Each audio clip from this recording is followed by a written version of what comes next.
Well, let's turn to our first alert weather right now as we've got our meteorologist, Tevin Wooten. How'd you enjoy the day yesterday, Latoya? Listen, it was actually really nice out there. It was. I had a great time. Yeah, I was actually able to get outside in the yard and do some gardening and lawn work, too, before the rain today. I was going to say, perfect timing. I did the same, too.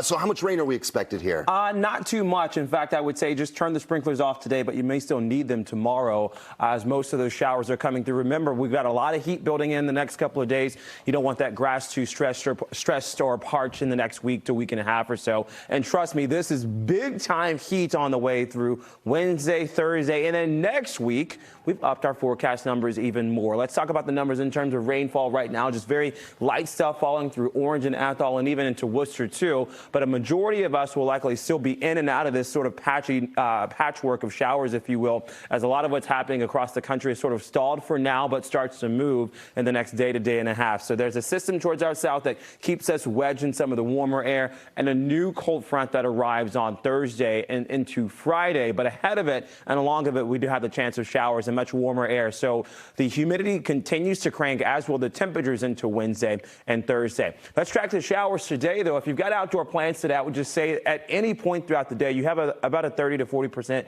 chance of a shower, but it's not going to last long. So what I mean by that is some of these showers are more splash or dash through the morning. They'll continue to push back in for the afternoon. So if you went to the car wash today, you'll probably have to go again in the coming day to day and a half to knock off some of the pollen that's likely to flare up. Into tonight and tomorrow morning, we'll start to see one more final push of showers come through mid-morning tomorrow. And as that starts to work its way eastbound, I think most of us will be likely just sort of entrained across the Mass Pike in some of the more moderate downpours Wednesday morning. So 24 hours from now, we do have more steady showers that are on the way, but that clears before the day is done Wednesday and into Thursday morning. It's a much cooler day ahead today. Our highs are only in the upper 60s across Boston and through Worcester, near 69 degrees for Providence, in the Merrimack Valley in the mid-60s. Tomorrow across the seacoast of New Hampshire, not only is it drier for the afternoon, it is warmer, 74 to 75 in Portsmouth and near 80 in Manchester. And then this is the first day that the heat builds with highs in the upper 80s and low 90s. But we'll see repeated chances of that through early next week and into the middle of next week, too. Because of some of the heat, though, we do think we have the chance of showers popping off.